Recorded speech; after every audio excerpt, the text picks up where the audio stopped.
It was a challenge to try and capture something as iconic as Alcatraz.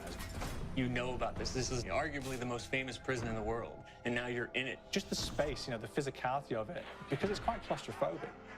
When modern-day prisons are designed, they really consider not intimidating people or making the spaces, as least stressful as possible. Well, Alcatraz didn't suffer from those restrictions.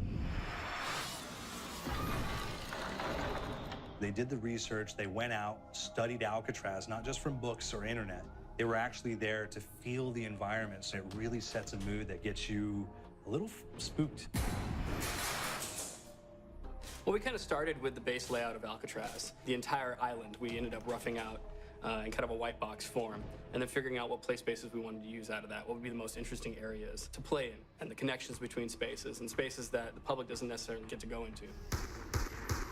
We really did a lot of pushing to really enhance that psychological horror aspect that we're really looking for. And this is a really good opportunity to really tell something special.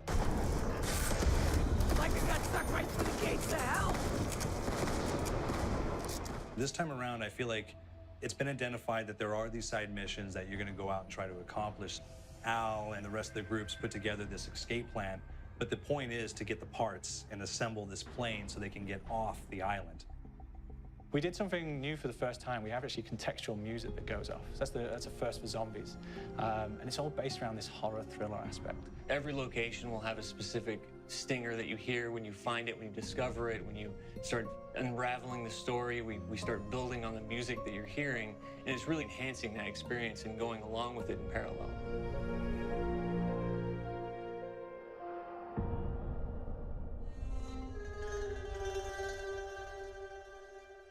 Because we wanted to embrace this kind of horror thriller element, we wanted character actors, guys who could really embody someone and then convey emotion. So that's why we went for guys like Ray Liotta. Getting in that kind of guy, we wanted a frantic nature, so he plays a character called Billy Handsome, who's this kind of psychopath who would be employed by the mob to kill people in interesting ways. Chaz Palminteri, he plays a guy called Sal DeLuca, an old mob boss. Michael Madsen playing Finn O'Leary. He's kind of worked himself from the floor, from the streets. He's got his hands dirty in the blood and the guts a couple of times. And then we had Joe Pantoliano, and he plays Arthur Arlington, who's nicknamed the Weasel. Those guys, they bring a quality and a subtlety and timing that you can't really identify or try to recreate. Bring it on, you dirtbags! You start off in the afterlife mode, and that's just going to be what's going on. You're going to try to solve the mystery from the second you start. Afterlife, to me, brings a new element, like a new puzzle element. It forces me to think a little bit more or look for the clues or kind of think of zombies on a slightly deeper level. You see clues throughout the map that tell you, ooh, perhaps if I'm in the afterlife, I can interact with this object, or there's some puzzle going on here that I need to be in the afterlife. Back east, I whacked a dirty dentist with one of these. Took forever, too. Alcatraz has a Civil War kind of fort background before it turned into a penitentiary. And so we had this kind of backstory, the idea that the warden would have collected Civil War weaponry.